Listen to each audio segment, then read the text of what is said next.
नंदी के कान में बोलने का सही नियम जानने के लिए वीडियो पूरा देखें। प्रदीप मिश्रा जी ने ऐसा उपाय बताया है जिसे जानकर आप हैरान हो जाएंगे।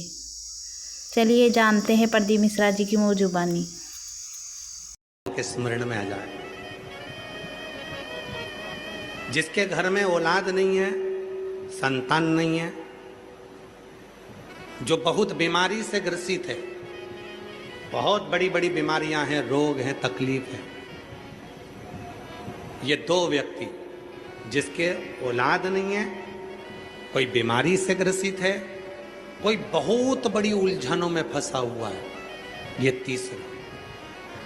ऐसे व्यक्ति को जब शिव के मंदिर में जल चढ़ाने जाते हैं तो नंदी के सीधे कान में जल चढ़ाने से पहले अपने मन की बात नमः शिवाय, ओम नमः शिवाय, श्री शिवाय नमस्तुभ्यम कहकर अपने मन की बात नंदी के कान में कहकर फिर शिव जी को जल चढ़ाना चाहिए। और यदि किसी व्यक्ति को व्यापार खोलना है, कोई प्रॉपर्टी खरीदना है, कोई जमीन जायदाद का लफड़ा हो गया, कोई अदालती केस हो गया, कोई तकलीफ में फंस गया, कोई नौकरी नहीं लग रही है, कोई सर्विस नहीं हो रही है, कोई बहुत एग्जाम दे लिया, 1-2 नंबर से दे रहा है, कोई कंपटीशन एग्जाम में नहीं, पहले जल चढ़ाना चाहिए, फिर आकर अपने मन की बात कहकर वापिस अपने घर की ओर आ जाना चाहिए। दोनों में अंतर है, दोनों में। जैसे किसी नारी के गर्भाशय में अगर गठान हो जाती है, शरीर में किसी भी स्थान पर गांठ हो गई, कहीं चेस्ट पर गांठ हो गई, छाती में गांठ हो गई, उदर में हो गई, बच्चादानी में गांठ हो गई, या किसी पुरुष के किसी शरीर में गांठ हो गई, तो उसको क्या करना चाहिए?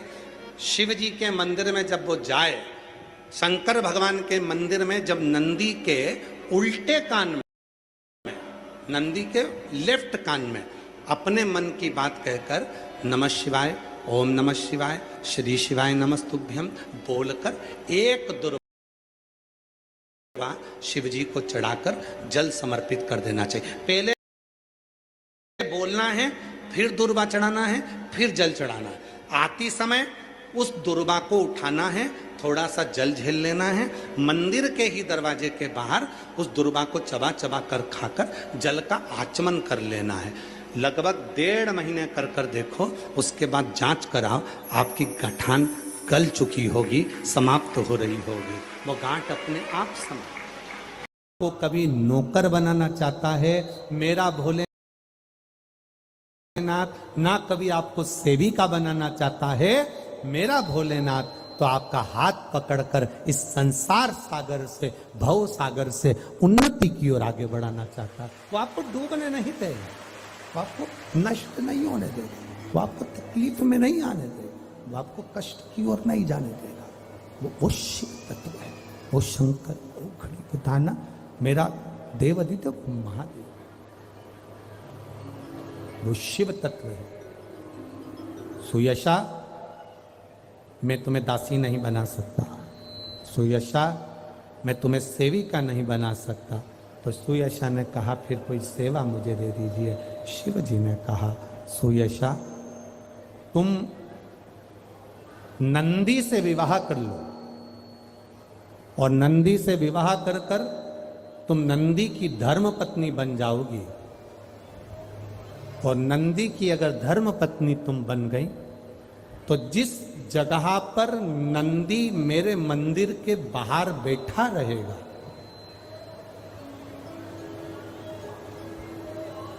नंदी जिस जगह पर मेरे मंदिर के बाहर बैठा रहेगा, सुयशा उसके कर्णों में, कर्णों के करीब में तू स्वयं विराजमान रहेगा। सुयशा, जब कोई नारी, जब कोई पुरुष, जब कोई बच्चा, जब कोई बुजुर्ग, जब कोई भी संसार सागर में रहने वाला मानव मेरे मंदिर में आएगा और नंदी के कान में कुछ कहकर जाएगा, तब तू उसको सुनकर मां पार्वती से कहेगी, और पार्वती जब मेरे साथ प्रतिदिन प्रदोष काल में प्रदोष मन पर जब पार्वती मेरे साथ जाएगी तो पार्वती मैया जिसके सामने नंदी को रोक देगी, मैं उसके ऊपर कृपा करते हुआ चले जाऊंगा। वीडियो पसंद आए तो लाइक शेयर कमेंट जरूर करें। हर हर महादेव।